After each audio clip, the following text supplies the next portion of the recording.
Legends, what's up? It's Darkmech here, and today we're talking tanks, or more importantly, which tank is the right tank for you.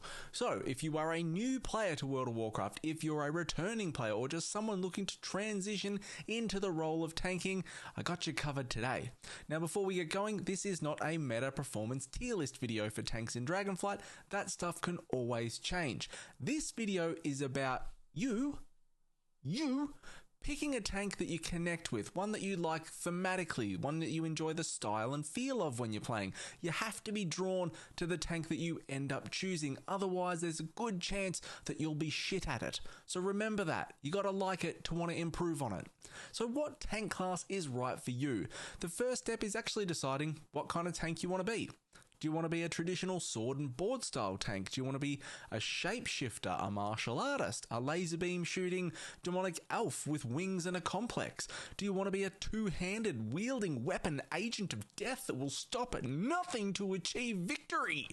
Oh, I made Death Knight sound real cool. All right, so let's talk about your choices. So, Protection Warrior we're going to start off with. So they wear plate armor, they use weapons and shields, one-handed swords, maces and axes. Their resource is rage and their primary stat is strength. So the Protection Warrior is a quick action tank whose abilities are fueled by their rage towards their enemies, and you generate rage by being hit, landing blows on your foes, which you then funnel into your primary defense and damage mitigation abilities. So Protection Warriors are those traditional styled sword and board plate tanks. Now, what kind of abilities do they have? They've got charge, where you charge into combat. They've got shield slam, you slam your shield at the enemy, it's kind of obvious. Thunderclap, they blast all enemies around them when they stomp the ground. Avatar transforms you into this colossus, dealing increased damage. Shield block, you block incoming damage with your shield, ignore pain. You channel your warrior instincts to ignore incoming damage. Shield wall, you become a fortress in reducing damage. Last stand boosts your maximum health and healing in an effort not to fall on the field of battle. So they're like the core abilities and the theme around a warrior. Now, the strength and weaknesses of the Protection Warrior. Strength-wise, you've got group utility via Battle Shout, Rallying Cry, Shockwave, Spell Reflection, and Intimidating Shout. You've also got a really fast-paced playstyle that comes with a lot of cooldown options, both offensively and defensively. You excel in physical blockable damage, and you've got solid mobility.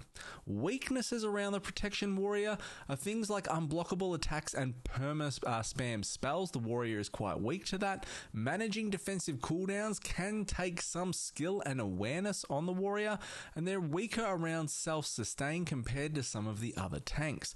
Now, why should you consider playing a warrior?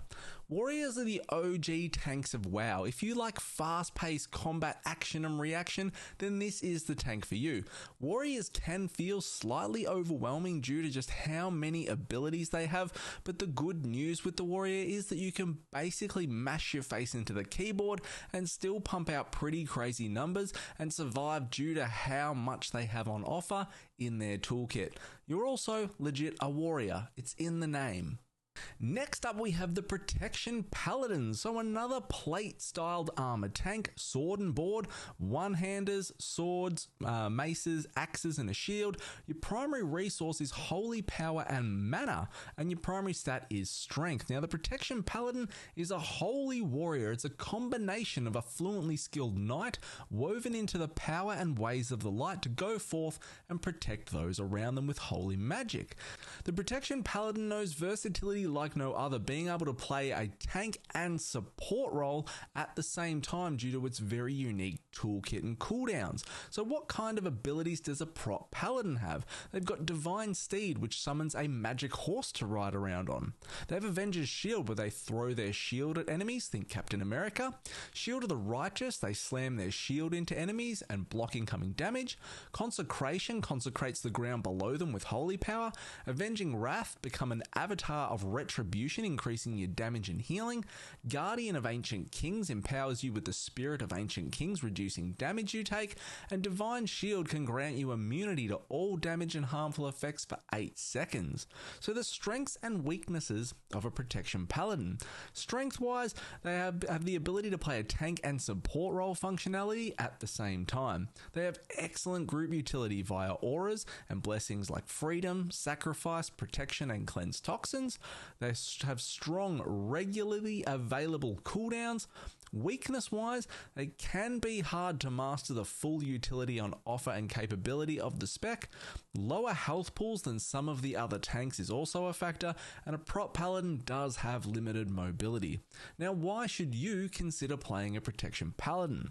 Are you someone with a strong moral compass? Do you stand up for what is right? Is Holy Diver one of your favorite Dio tracks? Does that have anything to do with Protection Paladin? No, but it has the word holy in it. Paladin could be for you if you fit all these marks. You protect the weak, you cast judgment on the wicked. As an agent of the light, how heroic can you be? Next up is the Guardian Druid. Now, this is a leather armor styled tank. Weapons, they use pole arms and stars. Resource is rage, and their primary stat is agility. Now, Guardian Druids are the shapeshifters of the tank world. Guardian Druids are born from the violence of nature, violently striking out at enemies with razor-sharp claws whilst absorbing damaging assaults with the thick hide of their skins. Their link to nature also allows them to use many different spells and forms. So what kind of abilities do Guardian Druids have? They have Bear Form, which increases your armor and stamina and grants protection from things like polymorph effects. It also increases your threat generation. They have Thrash, which strikes out all nearby enemies, dealing bleed damage and additional stacking bleed damage. They've got Iron Fur, which is a stacking armor increase. Survival Instinct reduces all damage you take for 6 seconds. Moonfire, they fire out a quick beam of lunar light to burn their enemies. Stampeding Roar grants a movement speed boost to you and your allies, and Rebirth is a combat res which allows you to resurrect fallen allies in combat. So the strengths and weaknesses of the Guardian Druid. So strength wise, you have really good group and raid utility via Stampeding Roar. You have Remove Corruption, Incapacitating Roar, Soothe, Rebirth, and Entangling Roots. You are great against physical damage situations due to your mitigation ability Iron Fur being stackable and having an extremely high uptime. You have a very versatile kit on the Guardian Druid, allowing you to change forms, which allows you to alter your damage profile in certain situations, as well as provide healing. And you also have one of the easiest rotations in the game on all the tanks playing Guardian Druid. Now, weakness wise, you are very gear dependent when it comes to your self-sustain and survivability in that aspect. You also have to sacrifice survivability for damage on the Guardian Druid at the moment. So why should you play a Guardian Druid? So why should you consider playing a Guardian Druid? So when you finished reading Harry Potter, did you always want to be an animagus? Well, this is your chance. Stag, cat, bear, turtle, orca, go planet. You're like Maui with a broken hook. Without my hook, I am nothing. The Guardian Druid is deeply seated in the magic of nature. It is a very friendly tank to play for beginners from a rotational aspect, which is fantastic. If you want a fun yet simple tank to play that's versatile, this is a great choice. Moving on to the next one, Brewmaster. So Brewmaster, another leather-styled armored tank. Weapons-wise, you use one-handed swords, axes, maces, or two-handed polearms or staffs. Your resource is energy and your primary stat is agility. Now, Brewmasters are masterful dodge tanks which can make them extremely powerful when facing strong enemies. Monk's unique factor is an ability called Stagger. Now, Stagger takes a portion of received damage, and rather than taking that damage all at once, the Monk takes a portion of that damage in one hit and the rest is converted to a damage over time dot that is split out over 10 seconds. And this makes Brewmaster Monks far easier to heal in regards to spike damage and one of the most unique tanks in the WoW toolkit. So what kind of abilities do Brewmaster Monks have? Keg Smash, you smash a keg of brew on your targets. Blackout Kick, you roundhouse them to the face. Rushing Jade Wind summons a whirling tornado around you. Spinning Crane Kick is like Ryu and Ken from Street Fighter times 11. Tiger Palm strikes them in the face with the palm of your hand. Roll in a truly acrobatic fashion, you roll away from the target. Celestial Brew surrounds you in a Celestial Guard. Purifying Brew clears 50% of the damage that you've delayed with your unique ability Stagger.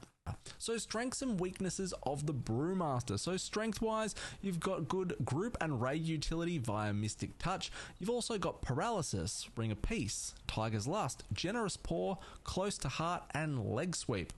Stagger, we've talked about what that does. This is a really unique feature to the Brewmaster, so a portion of the damage you take is converted into a dot. Fantastic toolkit for handling both physical and magic damage now if it's predictable. Great combat mobility options, very forgiving around mistakes due to stagger. Now weaknesses for the Brewmaster, they do have the lowest health pool of all the tanks. It doesn't have very good self-sustain when you compare it to some of the other tanks and can require healing babysitting in that sense. There is a fair bit of complexity to the Brewmaster as well around its core rotational abilities to manage, cooldowns to manage, and it can be a little bit overwhelming. So why should you think about playing Brewmaster Monk? Did you watch Kill Bill? Did you think the dude with the big white mustache was cool? Then the chances are that Brewmaster is for you. Brewmaster Monk has been leading the way in raid progression tanks for years now due to that way it manages damage via stagger.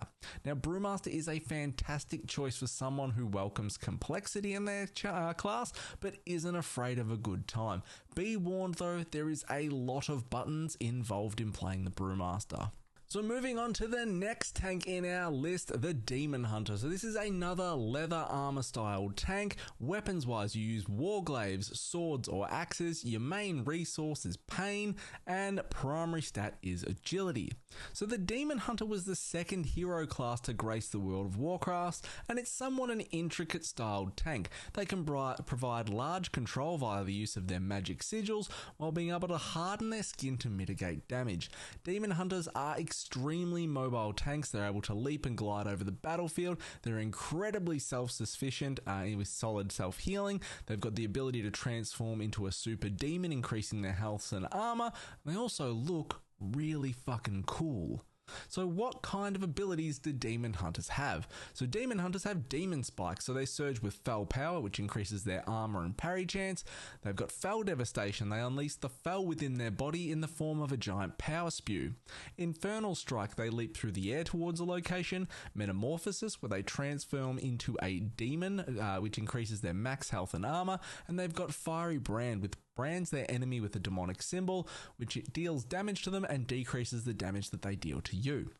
Strengths and weakness wise, strength wise, great group and raid utility via Chaos Brand, Sigil of Silence, Chains and Misery. They've got Consume, they've got Imprison, they've got Darkness. Versatility, really versatile toolkit with multiple cooldowns for damage and defensive purposes. They've got access to a cheat death talent. They've got great mobility, great self-sustain, and you can glide with your wings. Weakness wise, there is a layer of complexity to the Demon Hunter around managing soul fragments. There is some utility options also come at a sacrifice to damage or survivability as well. So why should you play a Demon Hunter? Do you still look out the window when you're driving in the car and sort of catch your reflection and pretend you're in a music video? If you're this edgy, then look no further.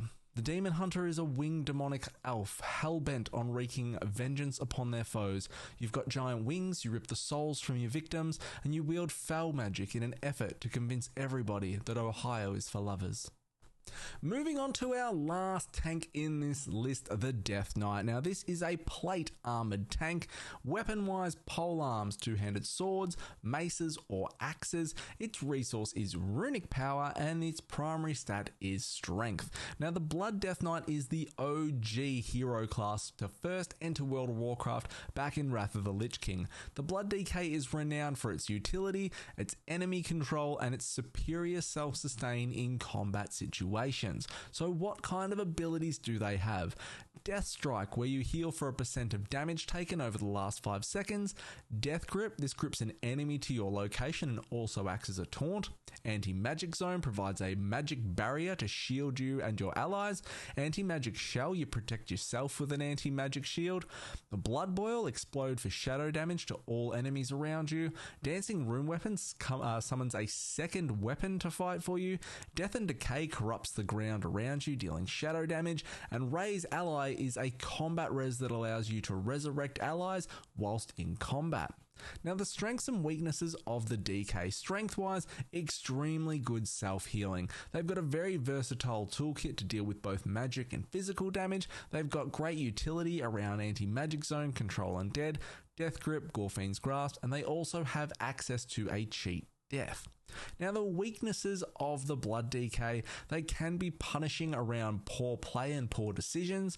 There are multiple resources to micromanage on the class, which adds a layer of complexity to it, and they have very limited mobility in some situations. So why should you play a Blood DK? So as a long-time supporter of the Arthas did nothing wrong movement, you're cold enough to realize the tactical advantage that Arthas was going for in Stratholme and don't really get what all the fuss was about. The Blood DK was the first hero class to launch into World of Warcraft back in Wrath of the Lich King, and if you like overpowered things that people will find a reason to complain about, then this is generally the class for you. As an Agent of Death, you sound cooler than pretty much every other class. Your dad lives in an ice palace. DKs are the masters of self-sustain and have an intricate resource management system for you to master. If you like clenching your butt and living on the edge, then this is the class for you. So hopefully that's enough information around these 6 tank classes for you to form some kind of opinion. As always, please go and play each tank, test them out. Don't listen to meta rankings and limit testing stuff in beta. Dragonflight's going to start, things are going to change. Pick something you enjoy and just run with it. Have fun. If you have any questions, come and hit me up in the comments below. Otherwise, come find me in the Discord. I'm always down to chat if you've got any questions. Like, comment, subscribe. Thanks so much for checking out the video. I'll see you all next time. See ya, fam. Legends, if you really want to help me out and support the channel, please consider pledging to our Patreon. Tier 3 and above will see you getting your name at the end of every single video we create, as well as some hidden perks in the Discord. Thanks so much.